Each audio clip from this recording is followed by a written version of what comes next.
Searching for this all my life. You're just my type. I've been looking for a boy who can treat me right. Your dark hair, but those eyes so bright. Hello, everyone, and welcome back for another week of Scheananigans. Kiki and I are here in the studio today, and soon we will be joined by a very special guest here to clear up a bunch of rumors that are going around. And I feel like other than that, we still have a lot to cover because it's like we never get to all of the cards. No, we never get to all They of the just cards. recycle every week. They do recycle every week. And also, like, okay, I opened my phone this week and literally, I'm not even kidding, I scrolled 5 posts about you, all different things. It wasn't even the same thing. And I was like, oh my God, Scheana is like, her ears must be ringing because everyone is talking about her. Yeah. I assume you saw Lala's podcast that just came out this week. I did, and instead of just reading the transcript, I did listen because I want to hear the inflection in the voice and the other people. You know, I was like, okay, so obviously we talked about this last week on the podcast, and then I saw her Amazon Live where she said she's really been struggling lately, you know, with her anxiety and worrying about what she says and just her mental health and whatnot. And so I immediately text my podcast producer and I was like, hey, I don't want to kick a girl while she's down. You know, I still have so much love for her. So let's just cut all of that out of the podcast. I just didn't want to put it out there. But then she goes and does a podcast and doesn't put out the complete truth. So after extending grace last week, I do feel the need to address it because Lala knows why our friendship is in the state that it's in. And on that podcast, she did not take accountability. This is not just about not posting for my book for a week. It is about so much more than that. Yeah. And I'm sure people will say, like, you know, why don't you just go to her directly? And I feel like, but she did bring this out in a public forum. And so I feel like you do have to kind of address it publicly. Well, and that's the thing. She made it public without maybe even realizing it when she didn't post. So I'm in interviews that whole first week, every day, some all day, that first week of book press.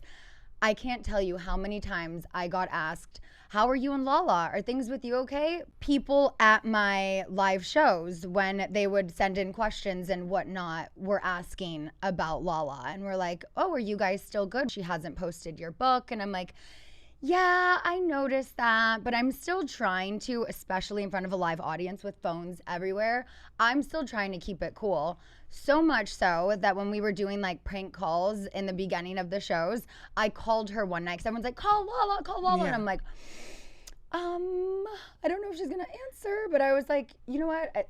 I'm just going to call her. She didn't answer. Okay. The next day she texted me and was like, was everything okay? And I was like, yeah, I just, my show, like everyone was like dying to talk to you. And so that was my way of trying to keep our private matters private by publicly calling her and being like, no, everything's fine. Oh, she didn't answer. I'm like, you guys, look at the time. It's bedtime. You know, she's got 2 kids, blah, blah, blah.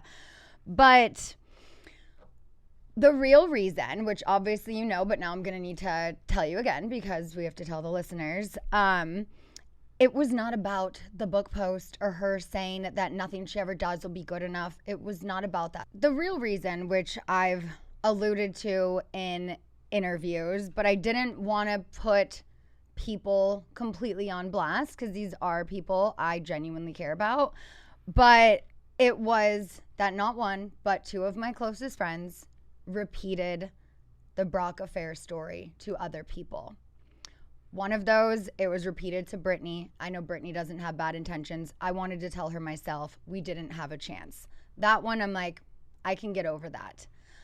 Lala told Jenna Willis, who I have not been on good terms with since last season. So I guess over the months since the show wrapped last, September, leading up until February, Jenna had just been going in on me. And Lala, after I told her in February, like, hey, you know, I thought as early as March, certain excerpts and things were going to be going out, and I didn't know the whole structure of it. So I wanted to tell her, obviously, before it was public. I told her in February. I found out a week before I left for book tour that she told Jenna around February. Why? She did it to humanize me because she said that she was going so hard on me that she wanted to tell her about what I was actually going through. Now, I understand the intent was not malicious. I get that. You wanted to explain something to someone. But this is someone I have had a friendship with for 15 years. This is someone who I think if you were like, yo, Jenna, I just found out something extremely devastating, extremely personal. Scheana has been going through something for the last couple of years. I know she's going to talk about it in her book. This isn't my place, but like, trust me, you got to give this girl some grace. Like, she's really going through a tough time. I think that would have been sufficient instead of just explaining everything, telling her exactly, because then you know what Jenna did? Jenna told people. Yeah. And so Lala only told me this because I was having lunch with Zach that day, and I was actually trying to make up with Jenna. And I was like, hey, actually, tell Jenna to call me and maybe we can meet up after lunch or whatever. And then she had called me back a few minutes later, sobbing. I guess she mentioned to Jenna I was seeing Zach, and Jenna goes, okay, well, I should probably tell you I told Zach, and I'm not sure who he told. And then now I'm not sure who else Jenna told. I kept this to myself for 2 years. Yeah. And then I tell you, one of, I think, my best, closest, dearest friends, and you go and tell someone. Yeah. So that was extremely heartbreaking. And I was just like, you know what? I told her I loved her on the phone. I was literally getting ready to go for a hike. My friends were waiting on the corner for me. And I was like, I'm going to need some time to process this. I was very calm and collected. I said, thank you for telling me. I'm going to need some time. Like, I had no words. Yeah. I was just like, what the fuck? Yeah. Like, 2 friends, 1 week. I was just like, oh my God. And so then obviously that brings up all of the feelings again. My own husband betrayed me. My closest friends betrayed me. It was the same sort of feelings of betrayal that I'm feeling right before I'm about to leave for book tour. And it was devastating. I know she felt horrible. You know, she talked to Brock and whatnot about it. But I just felt like, okay, this isn't even the first incident. There had been 2 things prior to that where we were already rocky, and this just tipped me over. She called me at a time when my kid was in the car, her kid was in the car, screaming and yelling at me, cussing over a play date being overheard. And it was just like, you couldn't give me some grace. You know, there's no malicious intent, especially when it comes to the kids. That aside, there was another incident with our mom friend group and me suggesting for the Valley this season, they asked, who's your friend group outside of the core group? And I'm like, oh my God, Lala and I have all of these amazing moms. They're dynamic, they're diverse, they're this, they're that.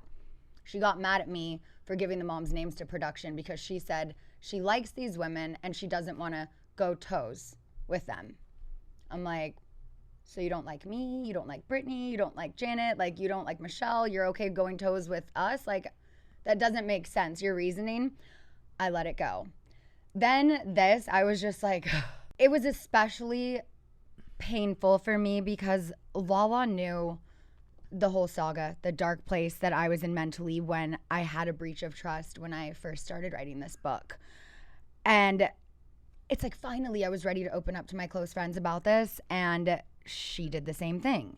So for her to violate my trust in a way like that, I was like, this is not, you know, a safe space for me. This is not a friendship I feel good in. And this has been a pattern of behavior for years, you know? And I remember Ariana and I would talk about this before every reunion. Like, oh, are we ready for the Lala apology tour, season 5, season 6, season 7? It was like every year should treat me like shit and then come to the reunion and cry and apologize, and I would forgive her. And it was just like a rinse and repeat. And then it's just like, okay, well, with her, sweep it under the rug, get over it, move on, get over it, move on. I don't want to just get over things and move on now. I want to place boundaries and have a little more respect for myself and the circle that I'm keeping. Yeah. I want it to be people I trust. I don't like feeling like I can't say everything I want to say when I'm in a situation, whether it's the moms at school, whether it's my friends on the show, my friends from high school. I feel safe in all of my friendships. And now I don't feel safe in this. And I know she's not used to me standing up for myself because in the past, I just let people walk all over me and I sweep it under the rug and I just want to keep the peace and have everything be sunshine and fucking rainbows. But I couldn't let this just be like water under the bridge. You know, like this bridge is flooded. Yeah. It needs to be fully rebuilt. And I don't know if I want to rebuild it. So when you told her, like, okay, I need to process this, I need some space, did she understand that? And was she like, okay? So we got off the phone. I was like, you know, I'm going for a hike right now. I'm going to need some time to process this. About 20 minutes later, she texted me and said, I'm so sorry. I betrayed your trust. There's nothing I can say. If you don't want me to come to Utah anymore, I understand. And this was because she wasn't able to make it to the Grove book signing. She had a prior engagement. And so I was like, well, why don't you come to Salt Lake? You know, that'd be fun. You're from Utah. I can do a bit with you, Lisa Barlow, Jesse and Demi. Like, that would be so fun. Like, all of these different women from Utah. Yeah. And so she booked her own flight and everything, as I did when she was on her podcast tour. I flew myself and Brock out to Atlanta. That's what friends do. Yeah. You know? And so I didn't respond right away because I was on a hike. And then Brock calls me. He's like, Lala just called me. And I was like, I can't do this right now. And that was the day I'm having my sit down with Zach to just hash everything out. We literally sat at Costa Vega for 3 hours. I did not check my phone. My alarm went off to pick up my kid. I go to school to pick her up. I'm putting Summer in the car and I see Lisa get out of the car. And I was like, oh, hi, Gigi. Then Lala and Sosa get out and they just like start walking into the school. Lisa's like, you girls aren't going to say hi to each other? I'm like, I didn't do anything. Like, I'm strapping my kid in. She just walked past me. And so then Lala comes back without Sosa and she was like, my mom said I should give you a hug. And I was like, well, yeah, it's kind of fucking weird that you're just walking past me when she goes, well, you didn't respond to my text. So I'm giving you your space. And I'm like, honey, I was going on I said, I need some time. It's been a few hours. Yeah. Just give me some time. I will respond to you. So I respond. I said, look, Utah isn't tomorrow. Okay. I just need a little bit of time. So apparently enough time for her was until I think it was 8:58 the next morning. This is around 4 p.m. We're picking up the kids from after school. And the next morning, I get a text about this long. It was the most gaslighting text that I have ever received. It was no accountability. It was blame. It was, you are not going to punish me. You are not going to do this to me. What I told Jenna, you wrote about in a book. You've done a cover article. You did a glamour story. You've been monetizing on this. It was a full deflection and gaslighting. Like, how dare you say this or treat me like this? And she called me cold and hostile. She goes, yeah, when you were cold and hostile on the phone, I'm like, I was calm and collected. I don't yell and react like Lala does. I take time, I process. It is very rare I raise my voice. There's just not reasons that you need to yell. Sure, when you're filming, you get amped up. Absolutely. I have raised my voice to a pitch that I didn't know I could hit at times. Yeah. But with this, I wanted some time to process it. And I'm going to get over it. And I'm going to forgive because that's what I do. But to not even give me a full 24 hours to process this, to just sit with it and understand like just everything. I was beyond hurt. I had a full press day the day of the text. And so I'm like, I can't even respond to this right now. So I said, don't have time to read this right now. I'm not ignoring you. I will respond later after my press day. Press day wraps up. I go to my text. The first one was a mom chat about dance class or something. And I respond and I was like, oh shit, Lala's in that. And I'm like, oh my God, now she knows I'm on my phone if I don't respond to her immediately. But I'm like, I haven't even digested this yet. Yeah. So then I text her because she knows I'm on my phone. I said, hi, finally sitting down, catching up. I'm going to respond soon. I respond. I clock everything that she said. I completely read her. And all she can respond with is, I hope you have a successful book tour and safe travels.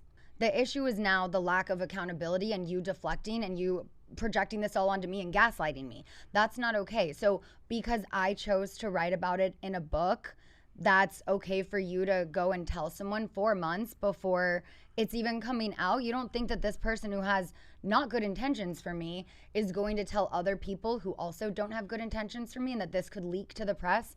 Did you not think that? You're a very smart girl. Yeah. Well, and because that's the thing when you're telling the story, because you're saying that Jenna had been talking really poorly about you. I'm assuming to Lala, and Lala had been sharing that with you.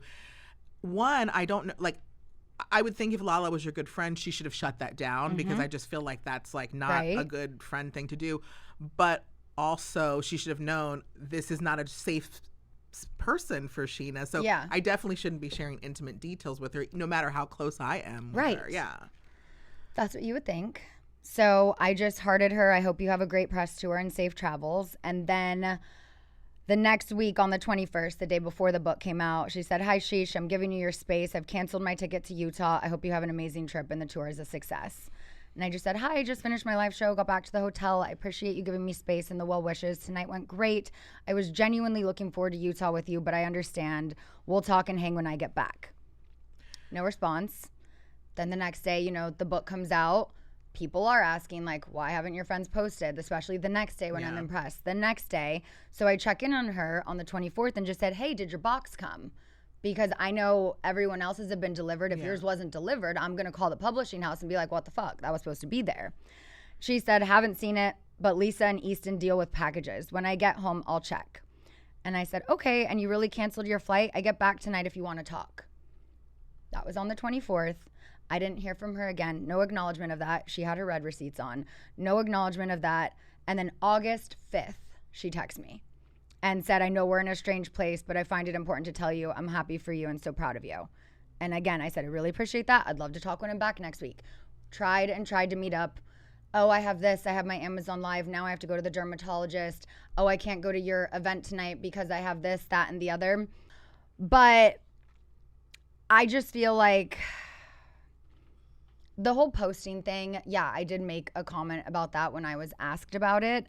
And she did post. It was passive aggressive, but she did. She posted after the New York Times bestseller window was closed, and she just put @Scheana.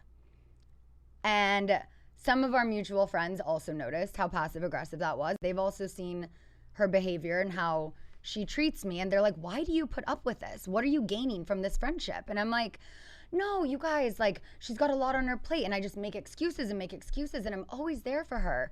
The post itself, how passive aggressive it was hurtful to me because I wrote a whole chapter about her. I praised her in this book. Like, I just was, yes, expecting from my closest friend a little more than just @Scheana.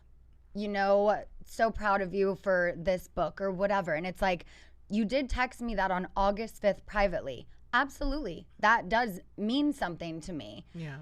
But did you text me that genuinely, or did you text me because your DMs were flooding with people saying, "Why haven't you posted for Scheana? Why aren't you supporting Scheana? Da da da da da da." Do you think that from the years you've spent on reality TV that it has made it like detrimental to relationships in real life because people react in a way that they think almost as if they have a camera on them at all times, and so it's really difficult to like get to a deeper level because it's like a TV show all the time?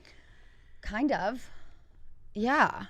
And part of me wonders too, and I've had other people put this in my mind, and so then my mind goes crazy, but I'm like, did she instigate this over the summer to kind of fuel her storyline on the Valley? Because she's only friends with a couple of them. You know, I'm friends with all of them. And so if she has beef with me, then she gets in more episodes. And even if there's not truth to it, of course your mind goes there, because that is how the thinking, I think, of being when you're on reality show for so long, you can't help but wonder, like, why are you doing this? Because it doesn't make logical sense. No, and I'm like, that's why I've tried to reach out multiple times privately, because I wanted to hash this out privately. Also, I've seen people saying this fight, this feud, whatever, was manufactured for a storyline on the Valley. No truth to that. The last thing I wanted to film about. And you know, it's just like she couldn't give me more than 12 hours to just process this huge betrayal and another heartbreak I'm experiencing. You know, like I know Brock got on the phone with her and was like, Lala, imagine how she feels. You know, everyone close to her. It's just betrayal, betrayal, betrayal. Like, give her some grace. But, you know, one night of that, I guess, was enough. But I feel like the podcast episode that she just put out was purely performative. I feel like she's trying to, you know, save her brand, do this whole rebrand thing. And she's saying what she thinks everyone wants to hear from her. But then it's just like one thing behind closed doors, one thing in front of the cameras, one thing when, you know, she's on an Amazon Live or her podcast. And it's just frustrating. She said, you know, she's done a lot of soul searching and that I need to do the same. And she was like, you know, you have all of these things to be grateful for. List all of the things that I already know and am extremely grateful for. And then says like, why are you so mad? I'm not mad. I'm at peace. That's why I'm making the choices I'm making in my life currently, is because I'm not mad. You know what I'm mad about? I'm mad about a betrayal. But at the same time, I have so much empathy for Lala, you know, with losing her dad, coming into this show at such a young age, not really knowing anyone, just everything she's gone through with Ocean's dad and dealing with her relationship with alcohol. You know, that's a choice she has to make every day. And as I said in the book, it's like there is a lot that I admire about her, you know, her confidence as a mother, her activism, her passion, her IUI journey. I feel like that has been inspirational for so many women out there. And I think that's why I've always had a soft spot for her and why I've put up with a lot of struggles in this friendship over the years, because I'm like, I know there is a good person in there. You're not always a good friend, but I can forgive. I can move on. But if we're going to do that, then we need to put the full truth out there and you need to take full accountability. I just have to point out that it was not because she didn't post the book on my timeline. Yeah. It was the betrayal. And I'm not just going to sweep things under the rug anymore. You know, I've wanted to be there for her and I've always wanted to root for her because I think she's a very dynamic woman, but it's like, at what expense? You know, I found myself in the most crucial moment of my book tour, the biggest thing I've ever done professionally, and I'm just getting weighed down by Lala's emotional manipulation, like yet again. And I have to put some boundaries in place and stand up for myself. And I know people aren't used to me doing that, but yeah. Well, like she said, you guys are neighbors, so I think you're going to have to resolve it at some point. Maybe it won't be any time in the near future, but sometime. Yeah.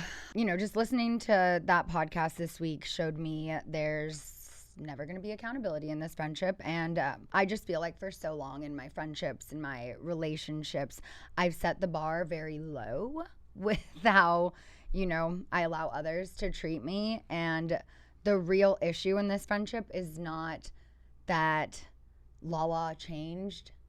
It's that I've changed, you know? And I think she acted this way because she knew she could get away with it because I have let her every time before. I forgive, I move on, let's keep the kids together. Like, I've just swept too much under the rug, and now I just feel like I needed to say my piece, and I really genuinely don't want to address this again, but I'm not going to have a false narrative out there about me. Let's just put it all out there. And after this break, talk about why it is not going to be a storyline on the Valley with our special guest. Be right back. That's right. It is the time where I talk to you on the podcast about how much I love Wayfair and tell you all of the things that you want to know because the holidays are approaching. And you guys, you can get what you need to personalize your home with Wayfair. I'm telling you, you can shop holiday decor for literally every room in the house, whether it's Christmas trees, wreaths, or inflatables for the front yard. Wayfair is your one-stop shop. It makes holiday hosting a breeze. They have quality cookware, and the cookware that they have, I'm telling you, when we have dinner parties, you're going to wow any guest, and we already have. Whether you are looking for some bedding, bath basics, you know, some must-haves for guests like holiday linens and towels, if you're wanting to spruce up your kids' room, refresh and decorate, get them excited about the holidays. Summer is so excited. She cannot wait. But Wayfair has everything you need: home decor, kitchen essentials, living room, all of the things. There is something for every style and every home, no matter your space or budget. Wayfair makes it easy to tackle your home goals this holiday season. Free and easy delivery, even on the big stuff. Get organized, refreshed, and ready for the holidays for way less. Head to wayfair.com right now to shop all things home. That's WAYFAIR.com. Wayfair, every style, every home. All right, and we are back from the break, joined by someone who has played a really big role in my life and my career as one of the creators and executive producers of Vanderpump Rules. He was there from the very beginning and helped shape so much of what this show became. Beyond Vanderpump Rules, he's also behind the scenes of some of the biggest shows in reality TV, Housewives, The Valley, the list goes on. But I am really looking forward to this conversation. Please welcome Alex Baskin. Hey, Scheana. Hi. Hey, Kiki. Hi. How we doing? It's just great to be with 2 stars of the Real Housewives of Orange County. I know, right? Are we getting a call time for the reunion? Yeah. It's my dream. That's so I hear. Okay, I obviously, I know you offered to be here, and thank you so much for that, but I do want to clear up some rumors. So let's just start with that one. In the 14 years you've known me, have you ever heard me say my dream is to be on Real Housewives of Orange County? You have not expressed that to me. Don't you think you would be the person I would go to if I had that dream? I would hope so. Yeah. So, not my dream. I do remember the conversation when we were at Upfronts, and I was telling Tamra how much I loved living in San Diego, and that we were thinking about when we were in Marina moving to Orange County because of the schools and whatnot. But I said, work is in LA. And she goes, well, you should just be on our show. And I'm like, you said that. I never said that. If there was a joke made, it was probably like sarcasm from Brock, like, oh yeah, that's her dream, which I don't even think he said. But I'm like, girl, you brought that up. I think this is a fun Bravo feud. But thank you for offering to be here today to clear up all of these rumors, because I feel like on one hand, it feels a bit weird that I even have to address this publicly. It's not like I'm stepping away from a show I've been a cast member on. It's not like season 12 of Vanderpump Rules is all of us and I'm not doing it. But with just how rampant speculation has become around whether I'm filming The Valley, all of the things that now just get posted in real time. You see, I wasn't in San Diego, across the street from where I used to live. But I just feel like because there are so many false rumors, we do need to acknowledge that. So for anyone hoping that I would be joining the cast, I am sorry to disappoint you this season. And for those who were very vocal about not wanting me to join the show, don't worry, I'm sure I will still find some other way to disappoint you. So stay tuned. But yeah, I have not signed on for season 3 of The Valley, and I want to kind of get into why. But first I want to ask you, was I offered a role on The Valley? Oh God, look at this. You're getting right into it. It's like, well, we definitely had serious conversations about you being a part of the cast. Mm-hmm. And it was a great offer. I thought it was a compelling offer. Right. Okay. So people saying out there that I was not asked and that Lala took my spot, what would you say to them? That is not true. That's not true at all. And obviously, if we weren't talking about your joining the show, I wouldn't be here because there wouldn't be anything to talk about in the first place. Right. And I've also seen rumors out there that I have been put on pause because the network is punishing me for writing my book. That isn't true. Thank you. I know that you have always been very supportive and understanding, and I appreciate our talks recently, just reinforcing, that I'm family, that the door is always open. You never know what the future holds, but I'm still gonna be BravoCon, But no, I do want to say thank you for always being so supportive of me, because you were the one person who made me feel confident to go and pursue the show in Vegas when we were in the off season.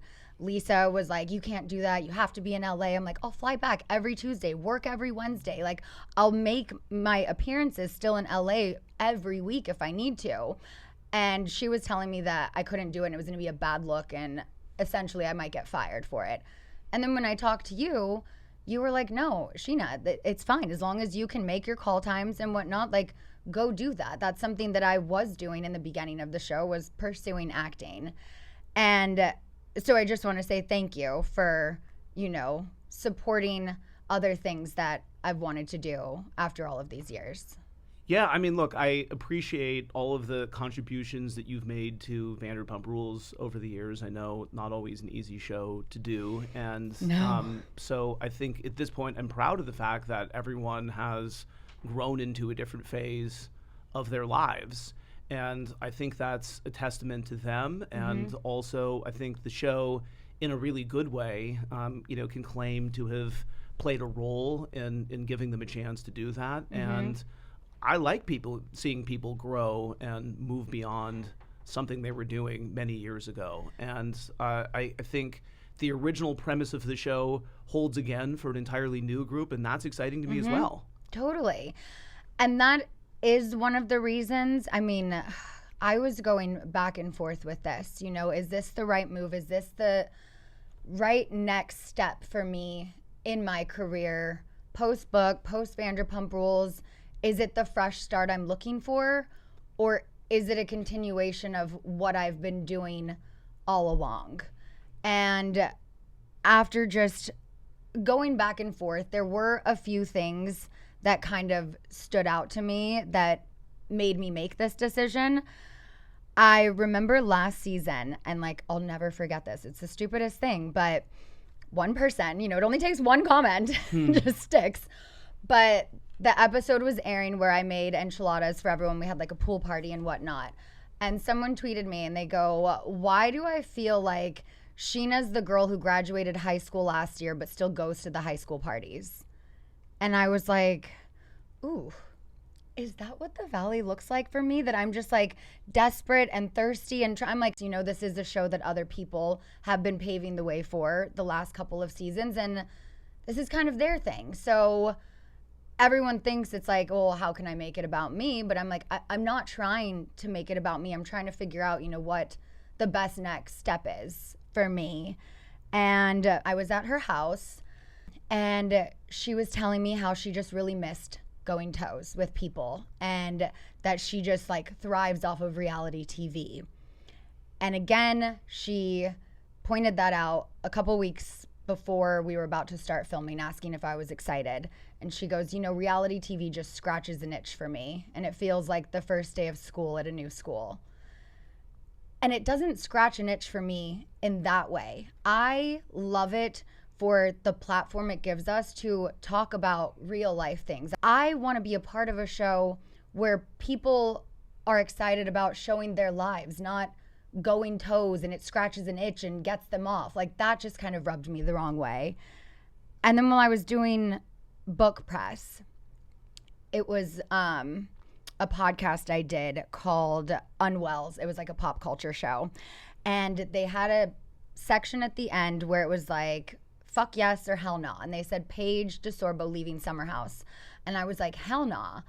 And then I go, wait, let me change my answer. I go, fuck yes to her trying something different, for, you know, having an offer, walking away from it. No one walks away from these offers, right? Like, I ask myself daily, like, am I crazy? Am I making the right decision? Because, like, have you experienced cast walking away and declining an offer like this? Very infrequently. Yeah. It wasn't an easy decision, you know? But when I was thinking about Paige and her walking away, you know, she's someone I've been friends with for years. And I reached out to her and I'm like, I'm really struggling. Like, I need to make a decision soon. Like, how did you know it wasn't for you?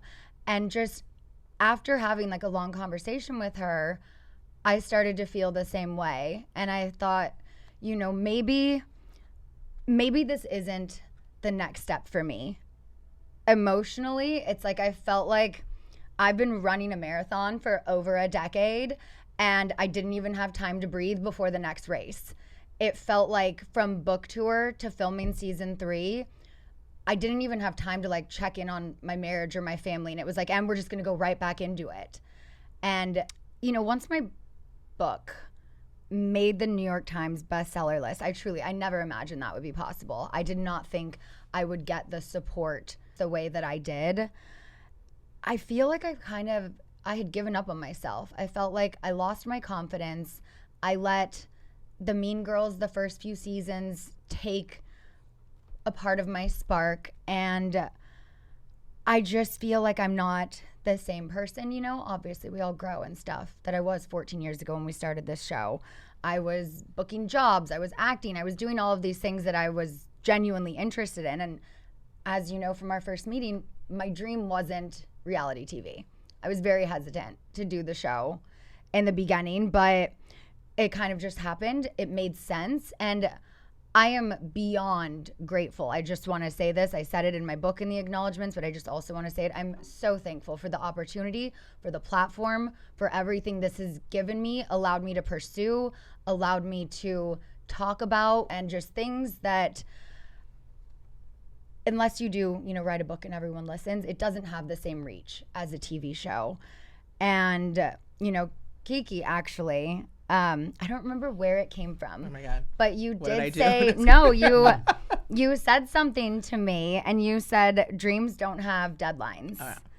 And in looking ahead at my future, I feel like when I step in front of reality TV cameras again, I want to have the feeling that I had when I was on set of Lopez versus Lopez. It was the first time in a long time that I had like a fire in me, where I was excited. I didn't have tightness in my chest and the anxiety, feeling like, oh my God, I have lunch with her tomorrow and we have to talk about this. Like, I feel like I want to find my purpose on reality TV. I don't want my purpose to be reality TV. And I really don't know what my next chapter looks like. It's not like I have this big master plan and I'm walking away from this show because I'm gonna do this show. There's nothing that, you know, I have set in stone, but I feel like I want to take a chance and I want to bet on myself. And there are just so many other things that I know can exist alongside reality TV. You know, Garcelle is the best example of that. But I know I will be back on TV. I'm never going to not be on your TV. Sorry, but I will be. And, you know, maybe it is the Valley in the future. I love this platform. I love sharing my story. I really do. You know, just when it can have a positive impact on someone, when someone can come up to me and tell me that they relate to something, whether it be in my book, something I said on the show, on my podcast, we have a reach. And I'm so thankful for this platform, for all of that. And just even giving people, you know, an escape outside of their own lives. The people that we hear about, you know, while they're going through their cancer treatments, this is their escape and this is their show that they watch. And I hate to disappoint the people who are expecting to see me next season, but I also need to start living my life for me and not pleasing everyone else. And I feel like I've done so much of that over the years, is the people pleasing. You know, you want this, I'll do this. And beyond reality TV, I've learned my lessons about not talking about things until they are fully baked. But you all know that I will share the moment that I can, because I'm an open book and I like to put it all out there. But until then, you know, I'm going to be here every week. I'm doing my vlogs. I'm on Instagram. I'm going to see you guys all at BravoCon. I want to take the book tour international. There's just a lot of other things that I do want to pursue right now. I know you have other shows that you're working on, which I do want to talk about. The Valley Persian Style is in the pipeline. Yeah, sorry. This has been a very long-winded. No, well, there's a lot to say. Well, I have a couple questions for you, too. Okay. Do you have any FOMO? So I'm not going to lie. San Diego was a kick in the dick if I had one. Seeing that, knowing that a reason I was told I got demoted season 10 was because I said on a podcast, I live in San Diego, but I work in LA. And then to see y'all literally filming across the street from where I used to live the restaurant I used to go to, I was like, well, that kind of sucks because I wanted to film down here and I still had my house season 10. We could have literally filmed at my house and walked over to Belmont Park. So that, yeah. But the rest of it, I'm like, I can do a girls' night with them whenever, you know? It was just the San Diego was yeah. Who are you more likely to squash the beef with, Tamra or Katie? Woo! Is Katie Malone? Oh, Katie Janela, you mean? No. Well, Katie, aren't you still? I'm like, which Katie? Yeah, I We've got options. I was going with Maloney. Yeah. Okay. Because I have beef with both. Is Katie going to be at BravoCon? I don't know the answer. to Okay, that. I didn't think Yeah. so. I might say Katie. Yeah, but I don't know. I mean, she had some choice words about me on her podcast recently, but I do think if I were to squash the beef, the one I would want to squash it with would be Katie. Right, because you guys have the history with each other. Absolutely. Tamra, I mean, she's a scary one. I'm fine keeping her at a distance now. Who knows what'll happen? Who knows? Who knows at You BravoCon? might be on OC. Who knows? That's right. Next Well, season 20. My dream. My dream. Some dreams come true. I'm like, ask anyone who's known me in the last 15 years if I have ever said my dream was to be on Housewives. It's not. They scare me. Well, then why did you share that with her? So, no, not my dream. But you know, it's like the thing is too, I'm never going to say like, I would never do that. You know, I have no idea what the future holds, but I just know that I did not say that was my dream. I want to take a quick little break and then I have questions for you. I'm sure you have some more for me. We'll be right back. Okay. And now I'm back to tell you yet again this week about my favorite bread, Hero Bread. I feel like health goals are for thriving, not sacrificing. That is one thing I have been doing lately. I started working out with a new trainer. I am tracking what I eat, making sure I get my protein in. However, I want to still enjoy what I'm eating. And I love bread. I love tortillas. I love bagels. I love Hawaiian dinner rolls. All of the things that you can still have with Hero Bread and not feel guilty eating it. And one thing I want to point out that Summer also loves, other than the croissant, you can now try their all-new Hero noodles. They have more protein and 60% fewer calories than the best-selling noodles. Only 5 grams of net carbs, 0 grams of sugar, 12 grams of protein, and 32 grams of fiber. I just want to point that out again because this is a way that I'm getting in some of my protein that I need to get in during the day, and I'm enjoying eating it. It's soft. It is so flavorful. I'm obsessed with the bread. So is Brock. So is Summer. And you'd literally never know that it's low net carb and high fiber bread from the texture. No compromises, just flavor. Hero Bread is offering 10% off your order. Go to hero.co and use code Scheana at checkout. That's Scheana at HERO.co. So, do you have more questions for me before I get into more for you? For Kiki? For any? For the people in the back. This is trouble. I guess we are the troublemakers. Right? Yeah, you guys That's kind of right. are. I'm all right with it. What? When's the last time you and Lala spoke, and what was that conversation like?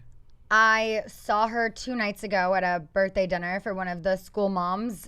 She was there before me. She opened up the door. I said hi, gave her a hug and a compliment. We all got ear piercings at the birthday. And that was it. Hopefully you guys hash that out. I mean, time will tell. I feel like now it's just like podcast wars. And, you know, she says one thing on hers, but then she doesn't give the full story. So it's frustrating when, you know, with reality TV, we work towards accountability and resolution. And right now, I want to work towards setting boundaries instead of working towards resolution. A show is not supposed to be punishment, and I think people sometimes forget that. It's really not supposed to be. No, one thing that Brock says, what he loves about reality TV is you are forced to be accountable. You're forced to have tough conversations, and it's great for that. I just feel like there were multiple incidents with her that I'm like, I don't know if we come back or if we try and just, be mom friends. The girls have play dates when they have play dates, but Well, I genuinely hope you guys figure it out because Yeah. you've been in each other's lives for a long time now. You've been through a lot together. yeah, I agree. Switching gears, the Valley Persian style. Are we getting an announcement for that soon? You will, and BravoCon? I don't know the exact timing of it, but we now know when we're premiering. So Ooh. that's it's right around the corner, and it's really good. It's an ensemble series that works because it's a group that has a ton of history with each other, great chemistry with each other. It's really funny. It's laugh out loud funny at points. And we couldn't be more excited about it. And it's a great cousin of the Valley. So Yeah. it feels like it belongs in the franchise, but it's, the Persian cousin of it. I got to watch some beef go down at a party. Mercedes invited me to. Oh, so really? That was fun. I'm excited. Ooh. You might see me in the background of another Alex production. Give her a contract. In every single show. Yes. Yeah. If I don't pop up, it's not going to be a success. Right? Yeah. Hitmaker. Where would you want to take the Valley franchise next? I think it depends. I mean, we've looked into some other territories as well, and we're running out of San Fernando Valley real estate, so I think that 2 that are set literally in the Valley is enough. But I think of it as a life phase, so I do think that it can travel to other places. And I like that. I always said, it's the space in life between Vanderpump Rules, or the way that we originally thought of it, and sort of the new Right. one, and the Real Housewives. And so I think there's room for it to travel, and we've got some good casts in mind. Yeah, definitely. Do you see it franchising like the Real Housewives? I think possibly. I think, it's bold to assert that it'll become the Real Housewives because that's one of one. But I definitely think that it can grow. I think that, I think it's about that time in life, and where I think that you're sort of caught between going out and refusing to grow up, and then all of a sudden finding yourself a parent and still not quite knowing what you're doing, but the stakes are a little bit raised. Totally. Would you ever allow, like how Housewives is, other production companies to do other franchises of the Valley? Or do you want to keep that all with you? I mean, I would hope to do them all. I'm super passionate about it, and having launched it, I would love to make the different iterations of it. Housewives had kind of a different origin story. Yeah. And so, it's very capably been made by others, and I look at the work that other companies have done, and I marvel at it, and I think they're so talented, and so I love being, in that extended family. But I would love to keep the Valley in-house. Yeah. That would be great. Yeah, for sure. Vanderpump Rules, season Yes. 12. What can you tell us? I think that it's going to be a breath of fresh air for the audience because we're not trying to make the same show that we made before. And so there's certain hallmarks of that show that exist again, which is a group of 20-somethings that really works at the restaurant together and has these very entangled relationships. And I think that's fun. But it feels like the 2025 version. And we didn't go for archetypes. I mean, we started with the people who really work there, and that's the foundation. And so I think that's really refreshing. So it's a lot of fun. It's, the crazy goings on of people that age, and everything feels so serious when they break up until they get back together again the next day. And that's pretty fun. Did you feel like the cast members, like they had this to live up to this expectation because there was like this, or do you feel like they were like excited to do something new? I think they were excited to do something new, and we were pretty clear to them that we didn't want them to try to fill the shoes of their predecessors, because that was a legendary series, and we're so proud of that, and we can't make that again. But what we can make is a new great series with a completely fresh group, and I think that it'll feel very different. And we fully expect that there's going to be a sort of a reaction of doubt at first. And so we knew when we announced it, all of a sudden people would be very nostalgic for the last series, even though they didn't like season 11, I'll add. Yeah. So they're nostalgic for what it used to be, and you can't try to recapture what something was. That was a great moment in time, that we actually did for a very long time. So But long. I think that if people take this for what it is, I think they're going to be into it. And I think they are. I think they're going to watch the first episode, and in spite of themselves, they're going to find themselves invested in it. Shit, I love it. Yeah.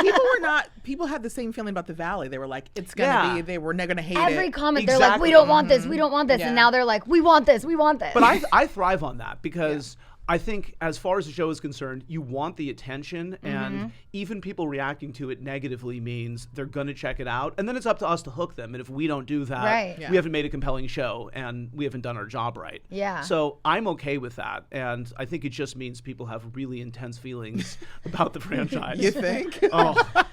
The Bravo fans, they are diehard. Well, I love the people that will send me, horrible DMs and will say, you ruined the show. And I'm like, but I made it when you liked it. Right. So, yeah, no, it's and I love it. I mean, there's no fandom that is better than Bravo's, and they're as committed as any. Yeah. I think all three of us have been accused of ruining the show. So, Right? like, I think know.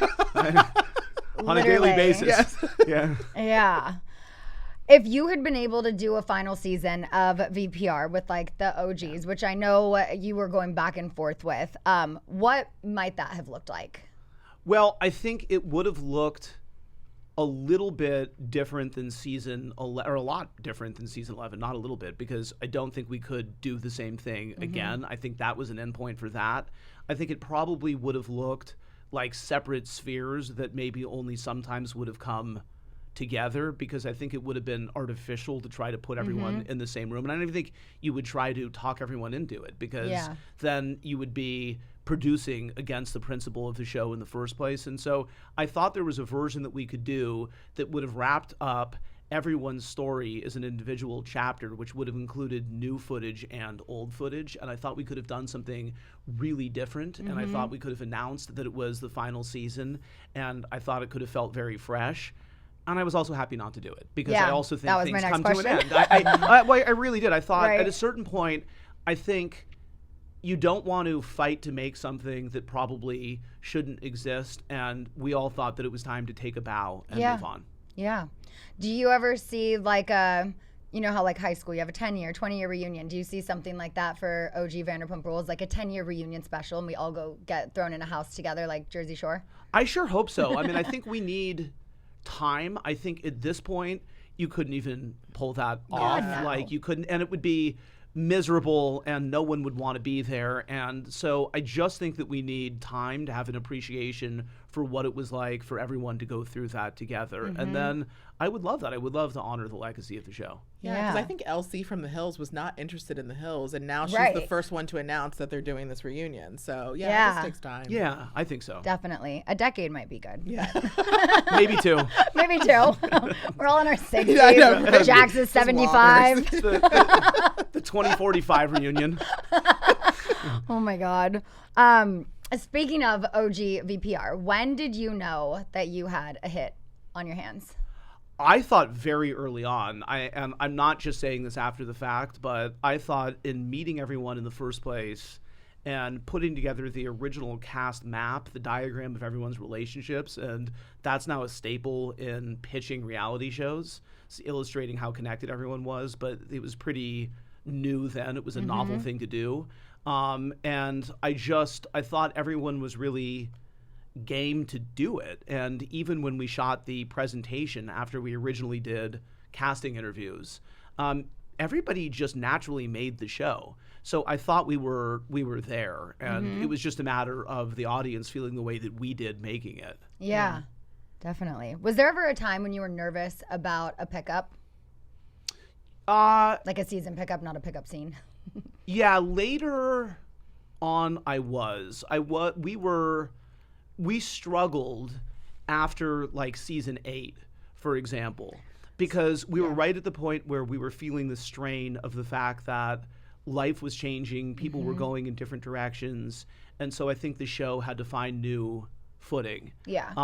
So I was sweating it. I thought we should come back, and I thought we could do better, and fatefully we did, right? But right around then, I thought we were struggling a little bit. And then season 9 was really tough So after season 9 as well, I was glad that we came back after season 8, where our cast had ballooned and we had, sort of a new generation, and then we also had all the OGs, and so I wanted one more go at it. Season 9 was very constraining because of the pandemic, and so we just had like a succession of theme parties, which was rough. Oh my God, and like nothing fit me. It was just, it was so tough. It was a tough time for everyone. It really was. That was a rough I think one. I was still in diapers when we started filming. Oh my God. Yeah. Anyway. Memories. Can we talk about OC? Of course. Okay. So, this season on Real Housewives of Orange County, we have seen the introduction of, outside people in the media world becoming central figures to the storyline. Katie, I have heard, Katie Janela, that she talked to other bloggers about this story as well. So I'm curious how Gretchen told me and I told you, but she told other people. So like, how am I involved in this? Do you know? Any behind the scenes info of where Teddy and Tamra got this, that Scheana somehow started this? No idea. So I will say that when I read the headlines that you were being brought into it, it did sort of make me laugh. Like, first of all, I love a good crossover. But also I was like, of course it's you because you know and talk to everyone. Right. So I thought that it makes sense. It makes sense. Yeah. No, my name has popped up on so many other shows and everyone's like, Scheana's so desperate. She's so thirsty. I'm like, I didn't ask for this. I don't want my name to be on OC Housewives. I don't want it to be on the Secret Lives of Mormon Wives. I did not ask for this. It's just, I'm good at networking. I make a lot of friends and then I get entangled in there. Yeah, right? No, literally. How difficult has that been, though, navigating telling the story when you do have, so many leaks, you're having everything be posted, you see who's filming, who's not filming, people like Kiki being brought in and rumors like that. Do you try to work around it until you can't, or? Largely. I mean, I don't like it on the whole because we just want the group to focus on making the show. And so we don't want anything preempted. It also feels like to the audience that they've already seen it, right? Because they've heard about the stories in advance. Yeah. And so we tell the story largely when we have to. I don't believe in trying to break the fourth wall, but I think that you do it when you would miss the story if you didn't do it. Right. And unfortunately, we needed to do that in order to tell the story this season, or the story wouldn't have been complete. Yeah, there was. Oof. How'd you feel about it? I felt great. I mean, I don't know how everyone else feels. I'm like, fine. I know that you're not a liar. Yeah. So and I it's know like I'm not a liar. Yeah, exactly. But it is just wild to me how people just say lies, and then it's like, do you just believe your own lies? Well, that's what I want to ask about, because I'm like going, casting in the future, it seems like it has to be difficult because I think that people think that this is what you want when it's clear that this is not what you want. So how do you make them understand, like, no, we just want you to be you, and you don't have to bring this drama, and you don't have to bring this extra. No one ever believes us. It's like, even on the shows, like when we feel like there is a propensity to try to create conflict, right? And we're like, no, like, go on this trip and actually have fun. And if something happens, not telling you to pretend that it didn't happen, right? But we're not asking you to do that. And everyone thinks that we're doing some voodoo on them, or that's some code word to do something else. And we don't want it. We want people to show up as who they are. We don't want them to sell us something that they're not. We don't want any of it. And if they're right for the show, and if they're a fit within the group, and if they belong on television, and if they have the right constitution for it, great. And if not, they shouldn't be there. Yeah, agreed. Moving on to Beverly Hills, because I just have to know, how did you guys get Rachel Zoe? Like, is this something that's been in the works for a long time, that you've wanted her, it was just the right timing? I mean, she's iconic. Well, she makes so much sense. So she and I started talking, and she was at a point in her life where she was considering this, but I think she wasn't sure whether to do it or not, and she wanted to kind of make the right decision. And ultimately, the conversations were really positive, and she decided to take the plunge, and we couldn't be more excited about it. She fits in a really fun way. She knows everyone there, and I mean, she literally lives down the street from Kathy, so that's really fun. Convenient. Yeah, and she obviously, she adds star power, and she adds fashion, and she's also very open. And she's someone who sort of can't help but express herself. And so she's really a great addition to the show. And I mean, I think people are going to love her in the show from the jump. Not just, right now they love the idea of her. Yeah. I think they're actually going to love her in the show. Yeah. So I'm super excited Well, because about I feel it. like there's so many Bravo fans that have been along this journey, and we remember Rachel from her original soap. So to have her Right. come around again, the 20-year Full circle. reunion, but in a Yeah. different way. I mean, we love this. I can't wait. Yeah. No, it's super fun, and I'm not just saying this. I'm not just hyping the season, for no reason. It's a really fun season and takes a bunch of different twists and turns. But I think everyone is going to be super excited to have them back on their TV screens. Yeah. I love it. Is there someone that you've wanted for Beverly Hills but haven't got or did get?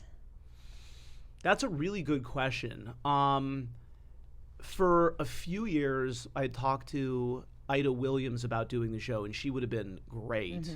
And we always flirted with it. It never happened, but obviously, she would have been a strong addition to the show. But then plenty of people have come true. I mean, Rachel was one of them, right? Was like a name who just makes so much sense. Yeah. And sometimes you bring in someone who would seem to be a great fit, and you're like, well, shit, that's better, on paper than it is in reality. Yeah. And then sometimes it's just pretty seamless, like it was with Rachel. So it's fun. There's a really high bar, obviously, for casting that show. Yeah. And I feel like we certainly met it this season. Yeah. I love that. I think everyone is at their best doing the shows when they're doing them because they want to be there. Yeah. Right? And so just like we were saying in casting that, it sort of doesn't work when someone is really thirsty and they are desperate to do the show. It's the Totally. same thing, if you need to do the show for whatever reason, and fully understand people need to do it financially or sort of whatever else. I don't think that's great. I don't think anyone should feel trapped. It's hard enough to do anyway. We ask for a lot from the people who are doing it. We Yeah. ask them to be honest and vulnerable and to be in situations that can be tough, can be challenging, and you have to on some level want to do that. Even if you don't Yeah. want to do it every day, you have to be in for the ride. Yeah. And if you're not, you shouldn't do it. Well, thank you for understanding just where I was coming from and where I'm trying to go. And, I know this isn't going to be the end of the road for us. We've been on this ride together for so long and excited to see what the future holds. But for now, I'm going to announce the Jack's Hole of this week. And that's anyone coming for our boy Bad Bunny. Okay? Super Bowl halftime performer. He's literally one of the biggest artists in the world right now, selling out stadiums, breaking records, putting Latin music front and center. And some of the commentary that I've seen is straight up racist. Yeah. Literally complaining that his music isn't in English. Newsflash, the Super Bowl is global and music is universal. So I think Bad Bunny deserves that stage. I think it's gonna be one of the biggest shows the Super Bowl's Yeah, ever done. Yeah. I think so too. The real Jack's Holes are the ones who can't handle it. So thank you all for listening. Thank you, Kiki and Alex, for being here. Are we still doing Hot Mic? What's going on with that, the pod? We are. We wrapped our last season a few months ago. Okay. And so we're kind of figuring out when we're going to pick it back up again. Okay. Yeah. Sounds good. And you can catch Kiki weekdays on Radio Andy's Reality Check and find her at The Talk of Shame on Instagram. And you can find Alex at The Alex Baskin.